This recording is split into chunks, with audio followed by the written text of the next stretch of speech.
দেখেন বিরাদ ইসলাম, নবীর যুগে, সাহাবীর যুগে, আবু বকর সিদ্দিক, উমর ফারুকের যুগে আজান দেওয়া হতো তিনটি স্থান আজান দেওয়া।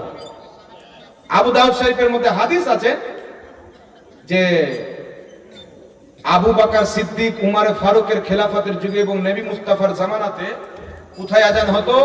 আবু দাউদ শরীফের বিশুদ্ধ হাদিসের শব্দ আলা বাবিল মসজিদ, মসজিদের দরজাতে আজান হতো। হযরতে বেলাল কোথায় আজান দিতেন? আবু দাউদ শরীফের হাদিস মসজিদে নবীর পাশে একটা বাড়ির ছাদের উপরে হযরতে বেলাল আজান দিতেন।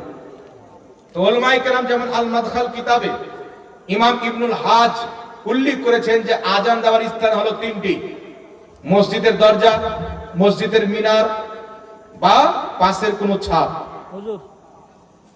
এই তিনটি হলো আজান দেওয়ার স্থান। আর মসজিদের ভিতরে আজান দেওয়া কি? ফাতাওয়া কাজী খার মধ্যে লিপিবদ্ধ রয়েছে, যেটা বেইরুত থেকে ছাপা হয়েছে, লা ইউআযযিনু ফিল মসজিদ, মসজিদের ভিতরে কোনো আজান দেওয়া যাবে না। মসজিদের ভিতরে আজান দেওয়া হলো মাকরুহে তাহরিমি। কথা বুঝতে পারছেন? কারণ আজান দেওয়ার উদ্দেশ্য হচ্ছে মানুষ পর্যন্ত নেদা পৌঁছে দেওয়া, আজান পৌঁছে দেওয়া, নামাজের আহ্বান পৌঁছে দেওয়া। তো মিনারা থেকে আজান দেন, মসজিদের গেট থেকে আজান দেন, কোন ছাদ থেকে আজান দেন, আওয়াজ বেশি দূর পর্যন্ত যাবে। আর মসজিদের ভিতরে যদি আজান দেন তো আওয়াজ বেশি দূর পর্যন্ত যাবে না। এই জন্য সাহাবায়ে কেরামের যুগে আজান হতো কোথায় থেকে? কোন মসজিদের পাশের বাড়ির ছাদের উপর থেকে বা মসজিদের দরজা থেকে বা বাইরে থেকে আজান হতো, যাতে আওয়াজ দূর পর্যন্ত যায়। এই জন্য উলামায়ে কেরাম বলেছেন যে মসজিদের ভিতরে আজান দেওয়া এটা মাকরুহে তাহরিমি, সুন্নাতের খেলাফ। আর এই তিনটি স্থানে আজান দেওয়া এটাই হচ্ছে সুন্নাত, এটাই হচ্ছে হযরতে বেলালের তরিকা। বলো সুবহানাল্লাহ। এই জন্য মসজিদের বাইরে আজান দিতে হবে, এটাই হানাফি মাযহাবের এটাই মাসলা। ও পাথরকে ফেলে বলছে যে আল্লাহু আকবার, এত বড় জাদুঘর, যে পাথরেও জাদু চালিয়ে দিচ্ছে। এত মুজিজাকে দেখার পর ও বেটা কি মেনেছিল? এই জোরে বলেন, মেনেছিল? আর হযরতে আবু বকর সিদ্দিক মদিনাতে আছেন, আমার নবী এই দিকে প্রথম নবুয়তের এলান করেছেন।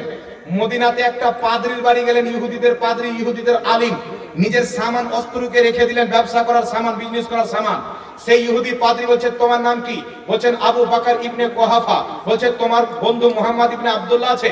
তিনি বললেন হ্যাঁ। বলছে তোমার মক্কা যাওয়ার পূর্বে তিনি ইসলামের এলান করে দিবেন, আর সে তোমার বন্ধু হবে, আর তুমি তিনার প্রথম খলিফা হবেন। এইভাবে অনেক নিশানি বলে আবু বকর সিদ্দিক বাড়ি আসলেন। যেমনই বাড়িতে ঢুকেছেন, বাড়িতে বলছেন আমার বন্ধু মুহাম্মদ সাল্লাল্লাহু আলাইহি ওয়াসাল্লাম কোথায়? বাড়ির লোক বলছেন তোমার বন্ধু মুহাম্মদ নিজেকে নবী দাবি করেছেন। হযরতে আবু বকর সিদ্দিক নবীর দিকে রওনা হয়ে গেলেন। আল্লাহর নবী পাহাড়ের উপরে বসে আছেন। আবু বকর সিদ্দিককে দেখে আমার নবী মুস্তাফা দাঁড়িয়ে গেলেন। নবী মুস্তাফা সাল্লাল্লাহু আলাইহি ওয়াসাল্লাম দাঁড়িয়ে বলছেন, আবু বকর আমি হচ্ছেন আল্লাহর নবী। আবু বকর সিদ্দিক বললেন, আপনি আল্লাহর নবী, তো নবীগণের তো অনেক আলামত হয়, মুজিজাত হয়। আমার নবী বললেন, আবু বকর তোমার জন্য কি এটা যথেষ্ট নয়? তুমি যেই মদিনাতে যেই পাদ্রীর বাড়িতে সামানগুলোকে রেখেছিলে, আর সেই বলেছিল আবু বকর তোমার বন্ধু মুহাম্মদ নবুয়তের এলান করে দিয়েছেন, এটা কি তোমার জন্য যথেষ্ট নয়? হযরতে আবু বকর সিদ্দিক চোখ বন্ধ করে বললেন, আপনি সত্যি আল্লাহর রাসূল, প্রথমে আমাকে কালেমা পড়িয়ে মুসলমান করেন, কোন